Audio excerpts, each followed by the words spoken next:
Hey, how's it going out there today, everybody? Hope everybody's having a great day.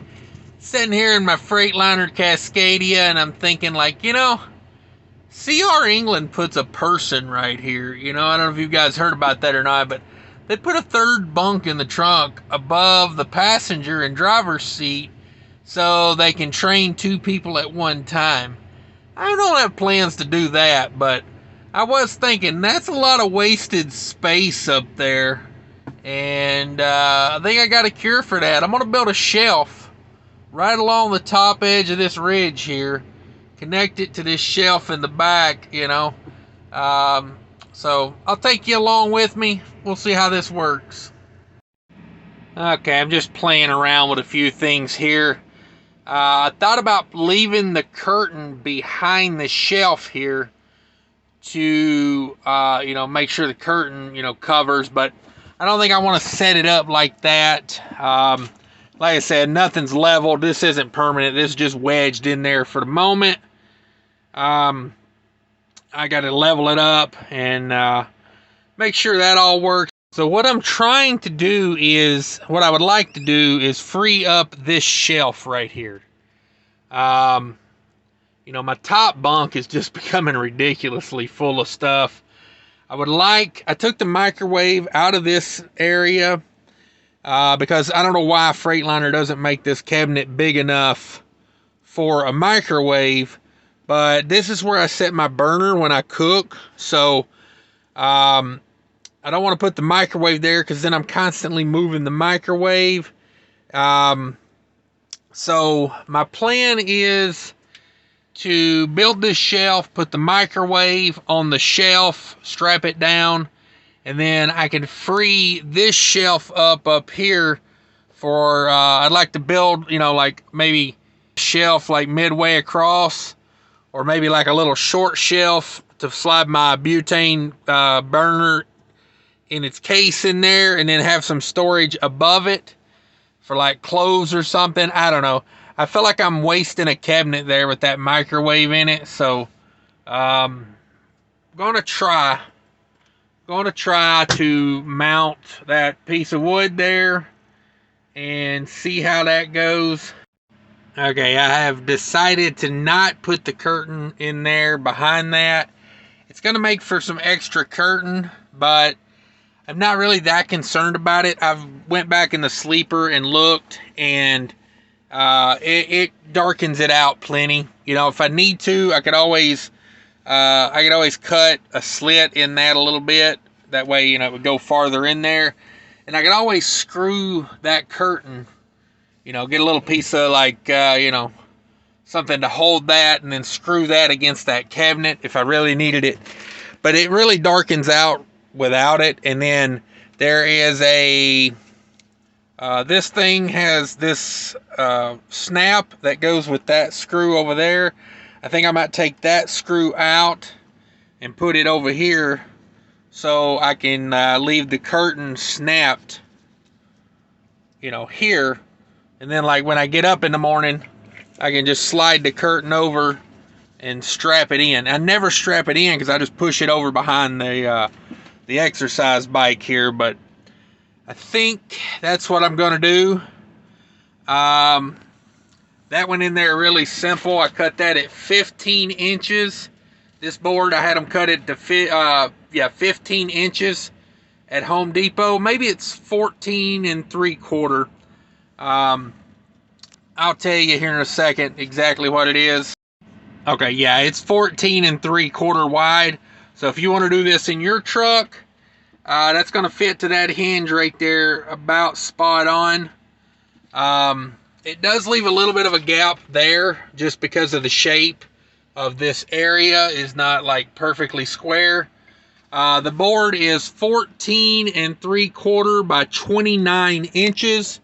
I went with 29 because this piece here kind of goes out or to the front a little bit. So I wanted 29. That way I'd get a good overhang there. And like I say, it sets on that pretty well. I downloaded a level app, and sitting on that is perfectly level. So, of course, that I guess maybe has to do with the ground too, where I'm parked at the moment. But I I think it's going to work for the most part. Some assembly required. I got to put some screws in, through here on this back side into that plastic molding to hold it in. This is kind of like foamy, but it's pretty dense. I think that'll hold a screw. And then I'm going to put a piece of wood under here. I'm going to bolt a little piece of wood under here to screw into to hold the shelf on the back side. And that is a piece of 1-inch by 18-inch laminate board. It's cheaper than plywood. You know what I mean? It's laminated board, but it's laminated sideways. It's just regular 1 by, this way. So it was about half the price of plywood at Home Depot for something in the 3/4 inch, because if I'm going to mount my microwave up there, I wanted something pretty substantial. I didn't want to put like a 1/2 inch piece of plywood there. So let me get a few things cut and kind of show you how it goes. Here is the hardware I bought for the job. These bolts in the green bag are what I'm going to use to attach the board to the cabinet that's going to support the shelf. These I got to connect the shelf to the plastic moldings in the truck. Those washers will be used with those bolts to make sure I get a good grip and don't pull through on anything. And the 2 smaller U-bolts I'm going to use to mount the microwave to the shelf itself with probably like a 2-inch ratchet strap. And other than that, I got my trusty Ryobi 1/4 inch bit and some torque heads to take out that little bolt that's in the wall that holds the snap for the cabinet. And other than that, I'm using a hacksaw to cut a couple boards. And yeah, we'll see how it goes. Alright, I got my board mounted to the cabinet here. I put me 3 bolts in there. I know they're not evenly spaced or no rhyme or reason to it, because we're working with this honeycomb situation in here. So kind of got to take what I could get. But we got it really, really tight, and I think it's going to hold. No more weight than that's got to really bear. I think we're in good shape. I just got to mount the board. Just got to mount this board to that and the back plastic back here now. But it fits in there really tight anyway, so just want to make sure it's in there good, and then get it fastened down. Alright, got it screwed in there. Not all the way around. I'm still pre-drilling some holes. I don't want to bust the wood. So we're going to pre-drill the holes out. They set pretty flush, those screws. Those are actually metal to wood screws, but they get a pretty good grip in there, so I'm not too concerned about it. And then we'll put our anchor points in for a microwave and strap it down. But yeah, that's what we're doing. That's how it's going. Alright, we're all pre-drilled out. We're ready to go. Probably too many screws. That's what she said, but I figure they're the cheap part, Might as well pour it to it. Oh man, that thing is rock freaking solid. I have no doubt that could hold what I need it to hold. Probably going to put the microwave over here and try to leave myself enough room for some storage over here if I need it. The only thing, I knew this when I planned it out, this cabinet, it only opens up that much, but I mean, that's past 90 degrees. Like, I don't know what I could be putting in that little cabinet that I would need it to open more than that. I don't think I've ever opened that cabinet more than it just was now. So, yeah, let's get this, let's get some hooks mounted in here, get a strap on this microwave, and I got to figure out how I'm going to route my cord. Doing a little thinking on that. I may end up having to cut a hole under here somewhere to run my cord through, because my plugs right there for my microwave. So got to do some work on that. Thinking and pondering. Did end up with a little bit of a mess here with the sawdust and the plastic and whatnot, but hey, like $30 if you already got that Ryobi battery. You know what I'm saying?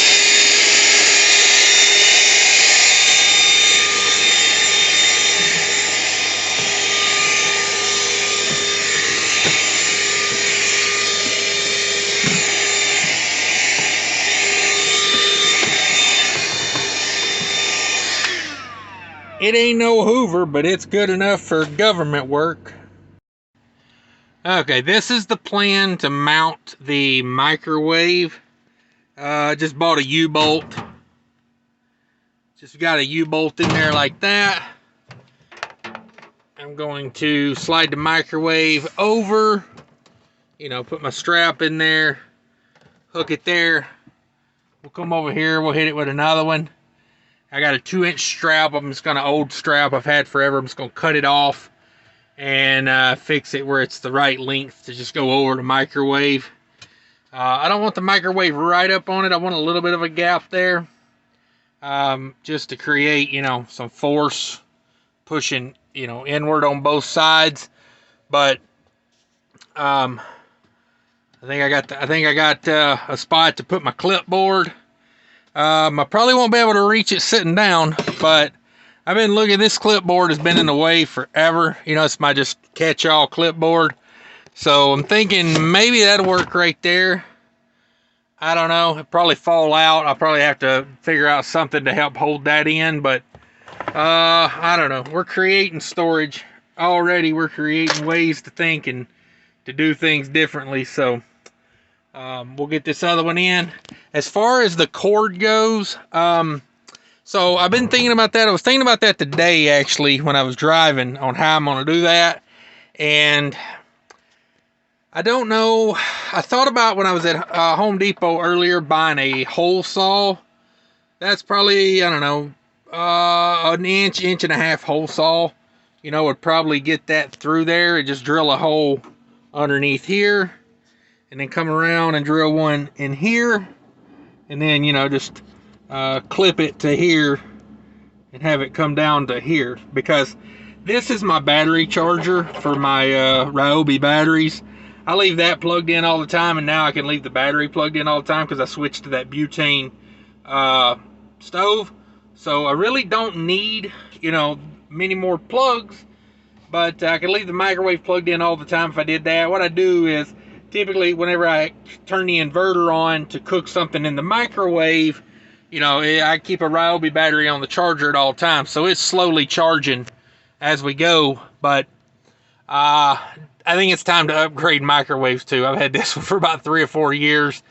It's 700 watts. It literally takes 3 times as long to cook stuff as it recommends on the packaging. So I think it's time for a little bit of an upgrade. I thought for a second there the old Ryobi wasn't working very well. I had a dead battery in there. Working much better now. Alright, we got her strapped in.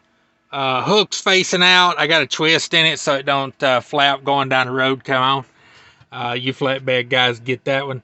And I'm going to cut this thing off. It's like 16 foot long. This is its life now. So I figure I cut off, you know, maybe leave me a foot in case I get a bigger microwave. But I'll cut it off, singe it, and then just wrap it around up there on top. Just wrap it around up on top up there.